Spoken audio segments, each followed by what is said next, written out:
Hello বন্ধুরা, আজকে আবার একটি ব্লগ নিয়ে চলে এলাম। আমাদের গ্রাম বাংলার ব্লগে আপনাদেরকে স্বাগত। আগের ভিডিওতে আমি আমাদের গ্রামের যে পরিবেশটা সেটা আপনাদের কাছে দেখিয়ে দিয়েছি। চলুন আজকে একটা নতুন ব্লগ করি। আজকের ব্লগটা করব মাংস রান্না নিয়ে। এই যে দেখুন, দেশি মুরগির মাংস। দেশি মুরগির মাংসটা ভালো করে কেটে নিয়ে তারপরে এটাতে রান্না করব। এই যে দেখুন, মাংসগুলো কাটাকাটি করছে। এই যে পরিমাণ মতো তেল নিলাম প্রথমে। এই দেখুন, পেঁয়াজ কাটা হয়ে গেছে। এরপরে এই পেঁয়াজগুলোকে তেলের মধ্যে দিয়ে দেব। এরপর পেঁয়াজগুলোকে ভালো করে আস্তে আস্তে ভেজে নেব। পেঁয়াজটা ভাজতে একটু সময় লাগে, তাই একটু ভালো করে ভাজবো। এই যে দেখুন, ভাজা হয়ে গেল। আর একটু থাক। হালকা করে নুন দিয়ে দিলাম।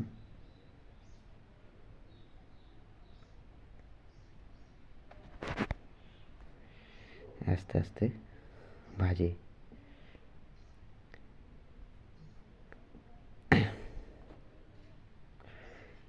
এই যে বাড়ির তৈরি বাটা মশলা, এটা এর মধ্যে দিয়ে দিলাম। বাড়িতে কে কে উনুনে রান্না করেন তা কমেন্ট করে সবাই জানাবেন। উনুনের রান্না কিন্তু বেশ ভালো হয়। গ্রামে সাধারণত এরকম উনুনগুলো দেখা যায়। এই যে হলুদ নিয়ে নিলাম পরিমাণ মতো করে। উনুনে যারা রান্না করেন তারা দেখবেন উনুনে করা রান্নার স্বাদ কিন্তু খুব ভালো। এই যে জিরে গুঁড়ো, ধনিয়া গুঁড়ো মিক্স করা আছে এটার মধ্যে। এটা নিয়ে পরে এরপর হালকা জল দিয়ে ভালো করে ভাজবো। জলটা পরিমাণ মতো দেওয়ার পরে আর একটু ভেজে পরে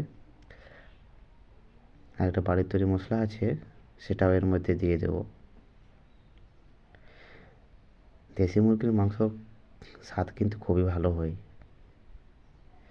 সাধারণত বাজারে এখন দেশি মুরগি বলতে সোনালী মুরগিগুলো পাওয়া যায়, কিন্তু গ্রামে গঞ্জে আপনারা কিন্তু একদম দেশি মুরগিগুলো দেখতে পাবেন। এই যে দেখুন, বাড়ির তৈরি একটা বাটা মশলা, সেটা আবার এই গ্রেভিটার মধ্যে দিয়ে দেব।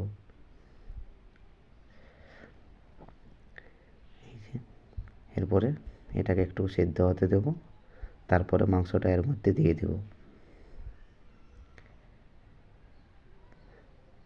হ্যাঁ, দেশি মুরগির মাংস কিন্তু খুব সুস্বাদু হয়। অনেকে আবার দেশি মুরগির ঝোল খেতে খুব বেশি পছন্দ করেন। দেশি মুরগির ঝোল খুব ভালো। এই দেখুন, আগুনটা কীরকম জ্বলছে কাটতে দিয়ে। এরকম উনুন একমাত্র গ্রামেই দেখতে পাওয়া যায়। এই জন্য মাংসটা একটু ভালো করে নেড়ে পরে ওর মধ্যে দিয়ে দেব। আজকে বাড়িতে সবাই আছে, তাই একটু মাংস পরিমাণটা একটু বেশি। এবার মাংসটা এর মধ্যে দিয়ে দিলাম। আমার দিদির ছেলেটাও এসছে মাংস। এরপরে মাংসটাকে ভালো করে ভাজতে হবে। দেশি মুরগির মাংস রান্না করতে একটু সময় লাগে। পোলট্রির মাংস বা চিকেনের মতো খুব তাড়াতাড়ি হয় না, একটু বেশিক্ষণ ধরে ভাজতে হয়, তাহলে এটা খুব বেশি সুস্বাদু হয়।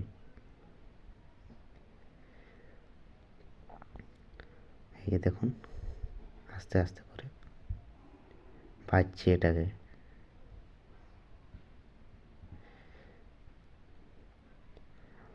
আপনারা কমেন্ট করে জানাবেন ভিডিওটা কেমন লাগলো। ভালো লাগলে লাইক করবেন, শেয়ার করবেন, সাবস্ক্রাইব করবেন। এই যে দেখুন, হালকা এবার পরিমাণ মতো নুনটা দিয়ে দিলাম। নুনটা আগে অল্প পরিমাণে দিয়েছিলাম পেঁয়াজটা ভাজানোর জন্য। এখানে মাংসতে যতটা প্রয়োজন সেই হিসাবে নুনটা দিয়ে দিলাম। আজকে একটু মাংসর পরিমাণটা বেশি আছে, তাই একটু নুনটা বেশি দিতে হচ্ছে। নুন, হলুদ সব মশলাগুলোই। বাড়িতে সাধারণত বেশি পরিমাণে মাংস রান্না হয় না, কারণ কম জন থাকায়। আজকে অনেকেই আছে বলে একটু বেশি মাংস রান্না। বাড়িতে দুটো দেশি মুরগি ছিল, সেগুলোকেই রান্না করা হচ্ছে। এরপরে ভাজা হয়ে গেলে এটা সেদ্ধ হওয়ার জন্য ঢাকা দিয়ে দিলাম। এরপরে কিছুক্ষণ থাকতে দিলেই মাংস রেডি। এই দেখুন সিদ্ধ হয়ে গেছে। এবার ঢাকাটা তুলে পরে হালকা করে দেখিয়ে দিতে হবে যে মাংসটা হয়ে গেছে কিনা। এরকম ভাজা ভাজা মাংস খেতে খুব টেস্টি লাগে, খুব ভালো লাগে। চলুন মাংস রেডি। এরপর এটাকে ওভেন থেকে নামানোর পালা।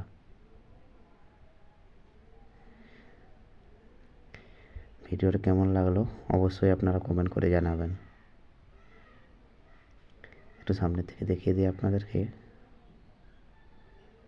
দেখুন পিসগুলো একটু ছোটো ছোটো করেছিলাম তো, এখন কালী পুজো, এখন সবাই আজকা পিসের সাথে পিঠার সাথে খাবে, সেই জন্য ছোটো ছোটো পিস করেছিলাম এগুলো। দেখুন মাংসটা কিন্তু বেশ ভালো হয়েছে।